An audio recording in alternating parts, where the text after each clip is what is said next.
pick up, we were talking about your return from Cuba, and you said that was kind of your introduction to international revolutionary politics. Right.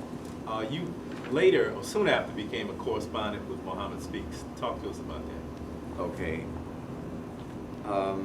I had started working as a reporter for a writer for the Associated Press in '69, and then they went on strike.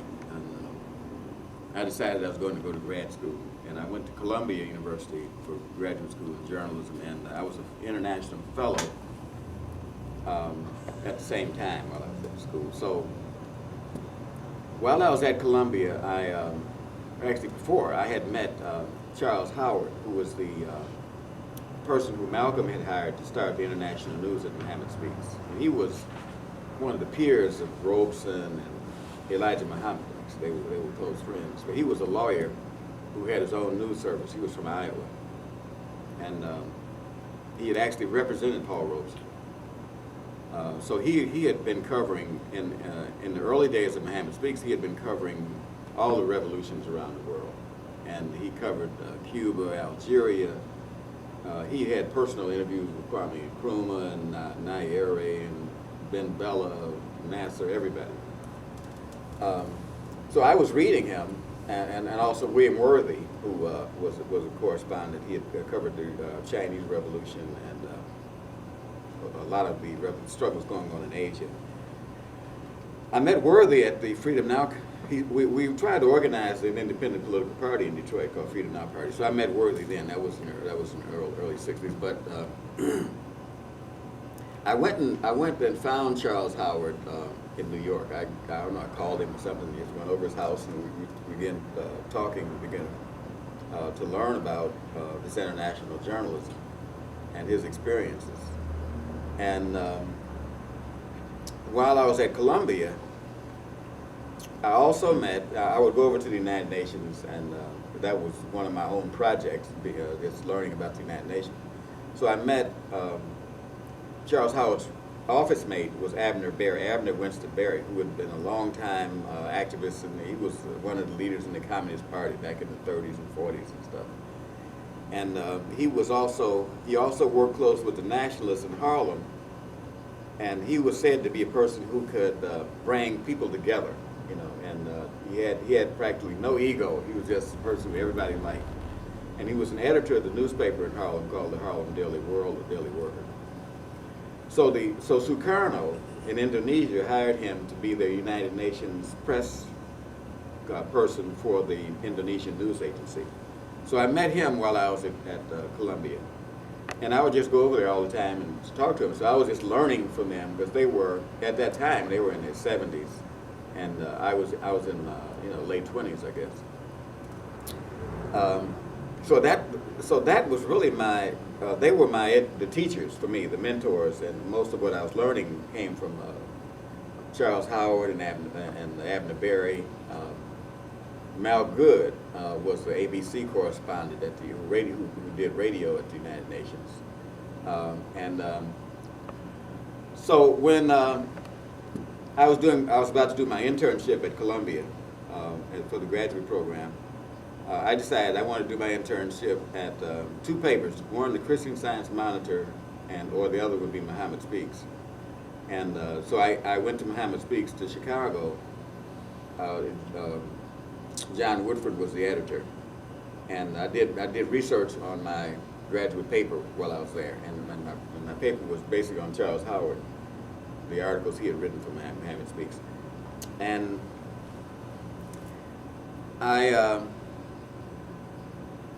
Woodford told me that he would get me an interview to see if he could get me on the staff. You know, now Howard had died, I think in '69. I started the program in '69. But Howard had submitted my name to Elijah Muhammad to take the position at the United Nations.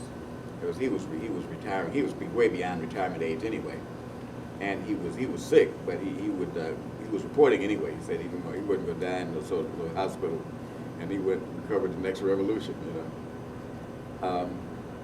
So before I graduated from Columbia, I was called to have an interview with Elijah Muhammad at his home. There were two of us report. One was I was a reporter, and there was a photographer. So the policy was that people who were not, if you weren't in Chicago working in the staff, the local staff, then you had to be hired by Mr. Muhammad. Other people they hired locally,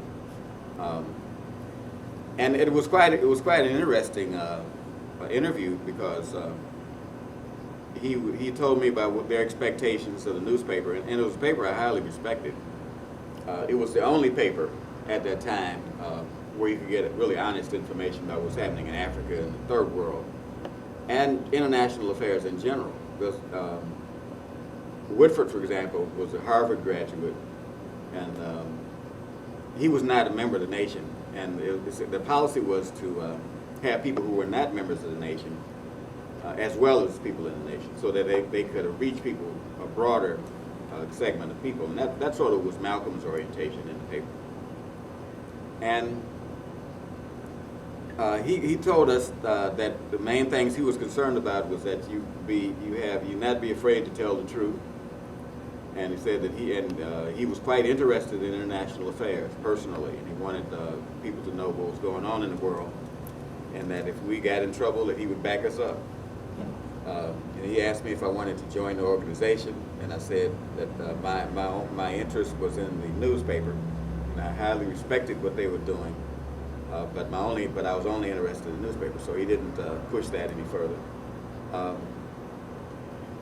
And the next thing I knew, I was on the staff, and I was based at the United Nations, and I really had no supervision other than, I made up my own stories, and I would always be ahead, of publication. I would have more stories than they could run, and because every day at the UN you have a press briefing, and from some ambassador, the American ambassador, the British ambassador, the United Nations secretary, somebody comes. At that time, Uthman was the Secretary General, and he was having conflict with the United Nations, the same as Annan is having struggles with them, because he didn't support the war in Vietnam, and the U.S. wanted to get rid of him.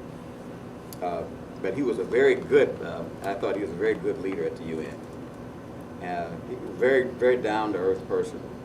I remember I brought my grandparents there to the UN, came to visit me once, and he was walking down the hall, and he stopped and talked to my grandparents, So it was a person I really supported, and I knew the reason they wanted to get rid of him because they couldn't manipulate him like they wanted to. But the United Nations was a place that was highly respected by the third world countries, because the third world countries particularly the African countries, had just got independence, or just getting independence, and they were all coming with very, very enthusiastic about struggling, ending colonialism, and trying to find a way to uplift the people. The U.S., on the other hand, was scheming to destroy the independence that they were getting by controlling their economies and putting them in debt. Now, the current world debt that exists, at that time, the U.S. was offering people loans. We'll give you, and they were just going out saying, like household finance companies, hey, don't you want to get a loan to do this? Don't you want to get a loan to do that? And it was a trick that, it will get you so much debt that you'll be dependent upon us, and you can't get out of the debt because the interest rates will just get higher and higher. And at the same time, they start, if they were paying the third world country, agricultural countries for, let's say, sugar cane, if they were paying the $1 million for a ton, or for let's say X amount for a ton in 1970, well, today they're paying them maybe 1/20th of that amount for what you send, for what you give me, and at the same time, the stuff that I'm selling you has gone up by 20 times, multiplied. So you've got, we started off with an unequal situation, but it has been multiplied in a way that's negative, unimaginably negative for the people in the South. For example, when I first went to Africa in '70, I didn't see any poverty in any of the villages I went in. I And mean, what countries did you go to initially? I went to Nigeria, Liberia, Algeria, and then Tanzania and Ethiopia. Now I did see poverty in Ethiopia. Ethiopia there was a lot of poverty in Ethiopia. Even in the capital city, right outside of Haile Selassie's palace, there was a lot of poverty. People were begging. But in most of the, other than that, I would say the places I've been. Let's take Nigeria for instance. You didn't see people begging. People looked physically healthy, and in the villages, I mean, I went to a village called Ayetoro. I wrote about it, and there was a fisherman's village, and the women would go out in these sort of houseboats, little houseboats, and stay for about a week fishing. Where they would take their kids. The men would be raising chickens and other small animals, and they'd build the houses. They had structured houses at this particular place. It's on the Niger River, and they actually had a guest house for visitors, and they didn't charge anybody anything if you visited. You didn't have to come in. You didn't have to be invited. You just go there, and it was free. I remember an elder challenged. I was 29 or 30. An elder challenged me to a swimming race across the river, and he was just glistening with muscles, He said, "Nary race you." Babies were out there swimming, It looked like they were even too small to walk, and they were swimming in the water. But I didn't see anybody who was not, and they had their own fish, their own chickens and things, and they didn't need cash. But they were selling stuff in the city and getting a lot of cash for their fish. Now, that may have been an exceptional village, but when I looked at the people's health and their contentment, their quality of life, it was very good. I went to other villages where people had been to, they were Muslim villages. People had been to Mecca, and they were, they wanted to feed me and, shower me with love.